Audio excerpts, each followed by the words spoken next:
Hello दोस्तों, स्वागत है आप सभी का अपने YouTube चैनल मैथमेटिक्स पर। हम लेकर के आए हैं आप लोगों के बीच में गणित के ट्रिक का खजाना। आज टॉपिक है डिस्काउंट। वो स्मार्ट अप्रोच सीखेंगे जिसको सीखने के बाद पेन उठाने की जरूरत नहीं है। किसी भी लेवल का सवाल होगा आप विदाउट पेन और पेपर के सेकंडों में उड़ा दीजिएगा। ऐसा अप्रोच लेकर के आए हैं, तो जल्दी से वीडियो को शेयर कर दीजिए और दिल थाम करके बैठिए। आज का क्लास बहुत ही जानदार, शानदार, धमाकेदार होने वाली है। तो चलिए शुरू करते हैं फटाफट से। अगर हमारे चैनल पर नए हैं तो चैनल को सब्सक्राइब कर लीजिए। सभी दोस्तों को शेयर करिए जो सरकारी नौकरी का तैयारी कर रहे हैं, किसी भी एग्जाम का, और एग्जाम में गणित के सवाल को देख करके डर लगता है, तो डर को दूर भगाने का समय आ गया है मेरे भाई, क्योंकि हम लेकर के आएंगे आप लोगों के बीच में प्रतिदिन गणित के ट्रिक का खजाना।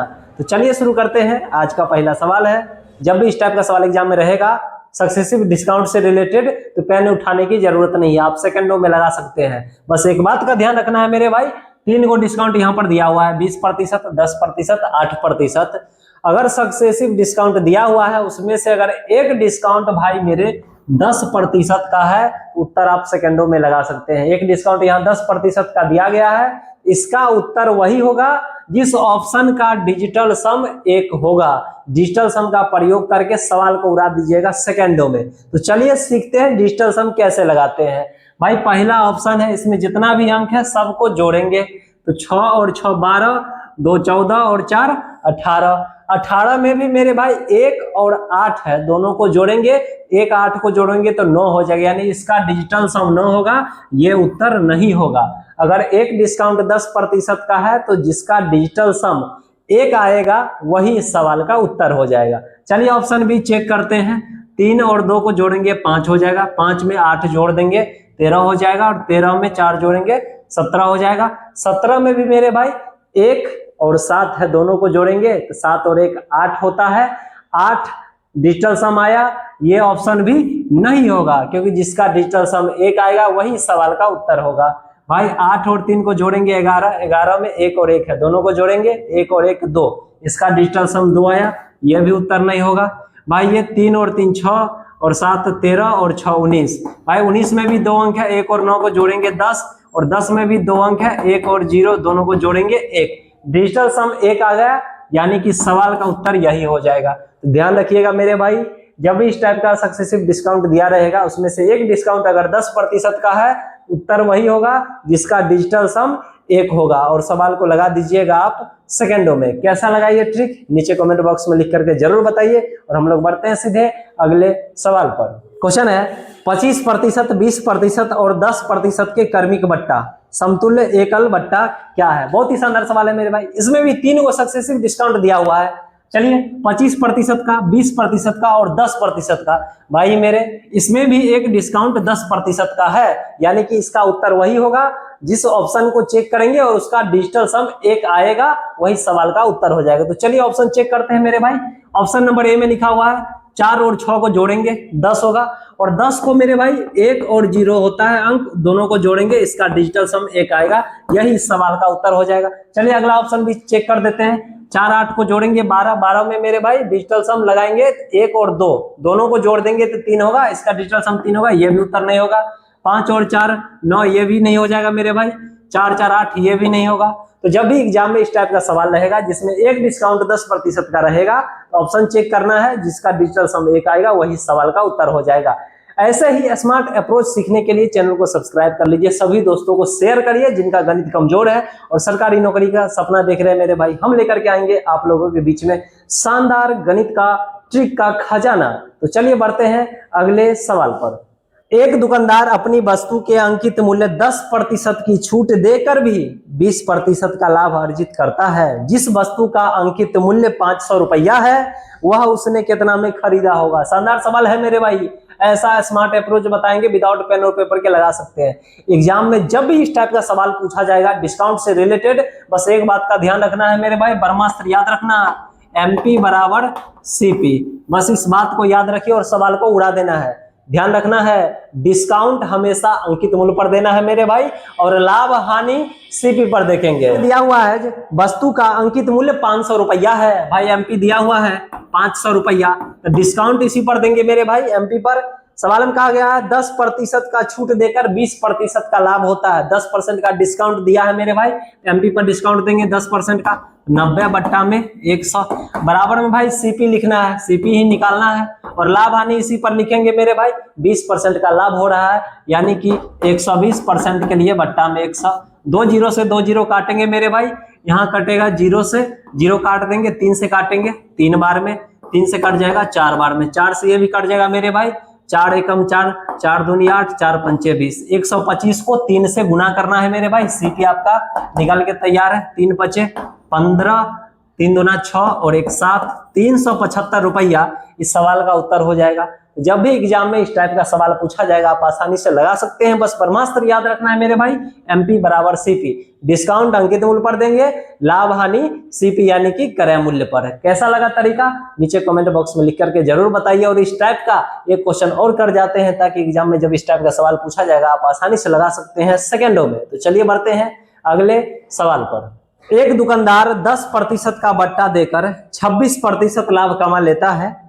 एक वस्तु पर 280 रुपया मूल्य अंकित है, उसकी वास्तविक लागत क्या है? शानदार सवाल है मेरे भाई। जब इस टाइप का सवाल पूछा जाएगा ब्रह्मास्त्र बताए हैं, याद रखना है एमपी बराबर सीपी। भाई डिस्काउंट हमेशा एमपी पर देंगे, लाभ हानि सीपी पर। सवाल में कहा गया मेरे भाई 280 रुपया अंकित मूल्य है, अंकित मूल्य लिख देंगे 280। भाई डिस्काउंट दिया गया है 10% का, 10% डिस्काउंट का मतलब है 90 बट्टा में 100, सीपी निकालना है मेरे भाई और लाभ हानि इसी पर। सवाल में कहा गया है जो 26% का लाभ कमा लेता है, 26% लाभ है मेरे भाई, 100 में जोड़ेंगे 126 बट्टा में 100। चलिए 100 से 100 काटेंगे, 9 से काटेंगे मेरे भाई, 10 बार में कटेगा, 9 से कटेगा 14 बार में, 14 नहीं में 126 होता है भाई, 14 से ये कट जाएगा, 14 दूना 28, 20 को 10 से गुना करेंगे 200 यानी सीपी निकल गया, क्रय मूल्य 200 रुपया, यही सवाल का उत्तर है। जब भी एग्जाम में इस टाइप का सवाल पूछा जाएगा तो आप आसानी से लगा सकते हैं। ब्रह्मास्त्र याद रखना है एमपी बराबर सीपी। सभी दोस्तों को शेयर करिए, जिनका गणित कमजोर है हम लेकर के आएंगे और सिखाएंगे एक से एक स्मार्ट अप्रोच। मैक्सिमम क्वेश्चन आप विदाउट पेन पेपर के लगा सकते हैं मेरे भाई, गारंटी है। चलिए बढ़ते हैं अगले सवाल पर। एक व्यापारी अपने ग्राहक को अंकित मूल्य पर 10% का छूट देकर 20% का लाभ कमाना चाहता है। उसे क्रय मूल्य से कितना प्रतिशत अधिक पर वस्तुओं का मूल्य अंकित करना चाहिए? शानदार सवाल है मेरे भाई, क्रय मूल्य से कितना ज्यादा अंकित करना चाहिए? जब भी एग्जाम में इस टाइप का सवाल रहे और पूछा जाए क्रय मूल्य से कितना ज्यादा अंकित करना चाहिए, तो भाई याद रखिएगा सीधे सीपी एमपी का रेशियो निकालिएगा, 100 माइनस का डिस्काउंट का परसेंट, 100 प्लस का प्रॉफिट का परसेंट। डायरेक्ट आप क्वेश्चन को सेकंडों में लगा सकते हैं। जब भी सवाल में इस बात का चर्चा हो, क्रय मूल्य से कितना अधिक अंकित करना चाहिए, तो सीपीएमपी का रेशियो निकाल देना है मेरे भाई, 100 माइनस का डिस्काउंट परसेंट और 100 प्लस का प्रॉफिट परसेंट, दोनों का रेशियो 2 सेकंड में निकलेगा। सवाल में कहा गया है 10% का छूट देके 20% का लाभ होता है। 10% का डिस्काउंट है मेरे भाई तो 100 में से 10 घटाएंगे, सीपी 90 हो जाएगा। 20% का प्रॉफिट है तो 100 में जोड़ेंगे 120। भाई सामान 90 रुपया का था, उसका दाम रख दिया है 120 रुपया, बढ़ा के रखा भाई, कितना बढ़ा दिया है? 30 रुपया बढ़ा दिया है, कितना पर? 90 पर। परसेंट के लिए 100% से गुना करेंगे, 30 से कटेगा 3 बार में, भाग लगाएंगे 33.1/3%, यही सवाल का उत्तर है। तो जब भी एग्जाम में इस टाइप का सवाल पूछा जाएगा गर्दा उड़ा दीजिएगा विदाउट पेन और पेपर के। बस ध्यान रखना है क्वेश्चन में अगर पकड़ा गया क्रय मूल्य से कितना अधिक अंकित करना होगा, इस भाषा का प्रयोग है, मतलब सीपीएमपी का रेशियो निकालेंगे, 100 माइनस का डिस्काउंट परसेंट और 100 प्लस का प्रॉफिट परसेंट, और सवाल का उत्तर तैयार हो जाएगा सेकंडों में। तो चलिए एक क्वेश्चन का और प्रैक्टिस कर जाते हैं ताकि डाउट एकदम क्लियर हो जाएगा और सवाल उड़ा दीजिएगा धुआं धुआं। चलिए बढ़ते हैं अगले सवाल पर। एक व्यापारी अंकित मूल्य पर 10% की छूट देता है। उसे 17% का लाभ कमाने के लिए अपने सामान के लागत मूल्य से कितना प्रतिशत अधिक अंकित करना होगा? क्रय मूल्य से कितना ज्यादा अंकित करना होगा? जब भी इस बात का चर्चा रहेगा मेरे भाई सीपीएमपी का रेशियो निकालेंगे, 100 माइनस का डिस्काउंट परसेंट, 100 प्लस का प्रॉफिट परसेंट। भाई 10% का डिस्काउंट दे रहा था, 100 में से 10 घटाइए, सीपी 90 हो जाएगा, 17% का प्रॉफिट है, ये हो जाएगा 117, 100 में जोड़ देना है मेरे भाई। अब कितना ज्यादा है, 90 का सामान था, दाम रखा है 117, यानी भाई 27 रुपया ज्यादा छाप दिया है। कितना पर, 90 पर, परसेंट में लाना है, 100% से गुना करेंगे, 9 से काटेंगे मेरे भाई 3 बार में, 9 से कटेगा 10 बार में, 0 से 0, यानी कि 30% ज्यादा बढ़ा के दाम रखा है। जब एग्जाम में इस टाइप का सवाल पूछेगा तो उड़ जाएगा। कैसा लगा तरीका, नीचे कमेंट बॉक्स में लिख करके जरूर बताइए और सभी दोस्तों को शेयर करिए। बढ़ते हैं अगले सवाल पर। एक व्यापारी अपने वस्तु के अंकित मूल्य पर 4% बट्टा देता है तथा 15 वस्तु खरीदने पर एक वस्तु मुफ्त देता है। इस प्रकार उसे 35% लाभ होता है। प्रत्येक वस्तु का अंकित मूल्य उसके क्रय मूल्य से कितना प्रतिशत अधिक है। भाई अंकित मूल्य क्रय मूल्य से कितना परसेंट अधिक है सिखाए हैं। सीपीएमपी का डायरेक्ट रेशियो निकालेंगे इस प्रकार के सवाल में, 100 माइनस का डिस्काउंट परसेंट, 100 प्लस का प्रॉफिट परसेंट। भाई सवाल में कहा गया 4% का बट्टा देता है, 100 में से 4 घटा दीजिए, 96% हो जाएगा, यहाँ सीपी हो गया। सवाल में कहा 35% का लाभ हो रहा है मेरे भाई, तो 35% लाभ है, जोड़ेंगे 135।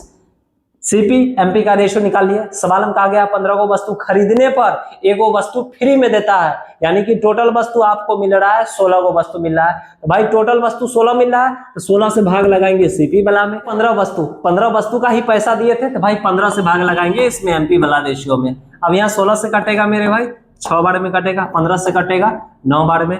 अब रेशियो निकल गया, 6 से 9 हो गया मेरे भाई, कितना बढ़ा के रखा गया है, 3 बढ़ाया गया, कितना पर, 6 पर। परसेंट के लिए 100% से गुना करेंगे, 3 दूना 6, 2 से कट जाएगा ये, 50%। यह इस सवाल का उत्तर है। कैसा लगा ये तरीका। हार्ड क्वेश्चन भी आप आसानी से लगा सकते हैं विदाउट पेन और पेपर के। सवाल में कहा गया था भाई यहाँ से सीपीएमपी का रेशियो निकाल दिया है, 96 आ गया और 135। क्वेश्चन में कहा गया है 15 वस्तु खरीदने पर एगो फ्री में मिलता है, यानी टोटल आपको 16 को वस्तु मिल रहा है, 16 से भाग लगा दिए सीपी वाला रेशियो में।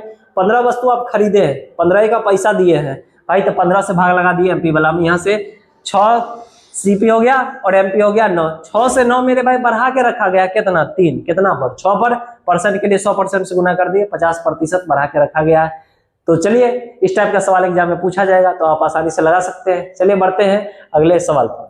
सूची मूल्य पर 20% बट्टा देने पर किसी वस्तु का विक्रय मूल्य 24 रुपया होता है। यदि सूची मूल्य पर 30% बट्टा देंगे तो विक्रय मूल्य क्या होगा। शानदार सवाल है मेरे भाई। 20% बट्टा दिया है तब जाकर के 24 रुपया हो गया विक्रय मूल्य। 20% बट्टा का मतलब क्या है मेरे भाई, 100 में से 20 घटा दीजिए, यानी 80% पर सामान मिला है और रुपया में 24 रुपया में मिला है। सवाल में कहा गया 30% बट्टा देगा तब विक्रय मूल्य क्या होगा। भाई 30% यानी कि 70% का वैल्यू निकालिए।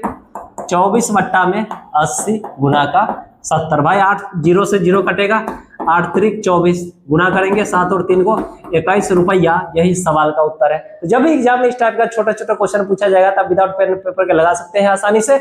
चलिए बढ़ते हैं बगैर देरी किए हुए फटाक से अगले सवाल पर। एक वितरक अंकित मूल्य पर 12% का छूट देता है। यदि विक्रय मूल्य 924 रुपया है तो उस पर छूट कितना रुपया का होगी। शानदार सवाल है मेरे भाई। 12% छूट देता है और विक्रय मूल्य 924 रुपया। 12% छूट का मतलब क्या है, 100 में से 12 घटाइए, यानी सामान बेचा है मेरे भाई 88% पर और रुपया में दिया है 924 रुपया में। सवाल में पूछा गया है डिस्काउंट कितना का मिला है। भाई डिस्काउंट तो 12% का ही मिला है, 12% का वैल्यू निकालेंगे यहाँ से। 924 बट्टा में 88 गुना 12, 4 से काटेंगे मेरे भाई, 4 तिया 12, 4 दूनी 8, 4 दूनी 8, 22 से ये से 924 कटेगा, 22 चौका 22 दूनी। अब 42 को 3 से गुना करेंगे मेरे भाई, 3 दूना 6, 3 चौके 12, 126 रुपया। यही इस सवाल का उत्तर हो जाएगा। तो जब एग्जाम में इस टाइप का सवाल पूछा जाएगा आसानी से लगा सकते हैं मेरे भाई। बहुत ही इजी क्वेश्चन था। डिस्काउंट ही पूछा गया था तो डिस्काउंट तो 12% का दिया जा रहा था, 12% का वैल्यू निकाल दिए 126 रुपया। तो चलिए हम लोग बढ़ते हैं सीधे अगले सवाल पर। किसी वस्तु का विक्रय मूल्य 816 रुपया है। यदि उस पर 15% का छूट दिया जाता है, यदि 25% छूट दी जाए तो वस्तु का विक्रय मूल्य क्या होगा। शानदार सवाल है मेरे भाई। 15% छूट दिया जाता है, इसका मतलब है 100 में से 15 घटाइए, 85% पर सामान को बेचा गया है, रुपया में कहा गया है 816 रुपया। ठीक है, कहा 25% का डिस्काउंट मिलेगा तब, तो भाई 25% का डिस्काउंट है तो 100 में से 25 घटाएंगे, यानी कि 75% का वैल्यू निकालना है। 816 बट्टा में 85 और गुना में 75। भाई 5 से काटेंगे 17 बार में, 17 5 50, ये 5 से ये भी कटेगा 15 बार में, 15 5 75। अब 17 से काटेंगे मेरे भाई, 17 चौका 17 48 बार में कटेगा 48 और 15 को गुना कर देंगे 720 रुपया, यही इस सवाल का उत्तर हो जाएगा। बहुत ही आसान सवाल था, इस टाइप का क्वेश्चन एग्जाम में पूछा जाएगा तो आप आसानी से लगा सकते हैं सेकंडों में। चलिए आज का सवाल हम लोग यहीं पे समाप्त करते हैं, फिर मिलेंगे नेक्स्ट एपिसोड में धमाकेदार कॉन्सेप्ट और ट्रिक के साथ। वीडियो पसंद आए तो लाइक शेयर और सब्सक्राइब जरूर करें हमारे चैनल को। सभी दोस्तों को शेयर करिए जो सरकारी नौकरी का तैयारी कर रहा है। गणित के सवाल को देख करके डर लगता है और एग्जाम में क्वेश्चन छूट जाते हैं, अब नहीं छूटेगा। हम लेकर के आएंगे आप लोगों के बीच में प्रतिदिन गणित के ट्रिक का खजाना। तो चलिए फिर मिलेंगे नेक्स्ट एपिसोड में धमाकेदार कॉन्सेप्ट और ट्रिक के साथ। तब तक के लिए जय हिंद।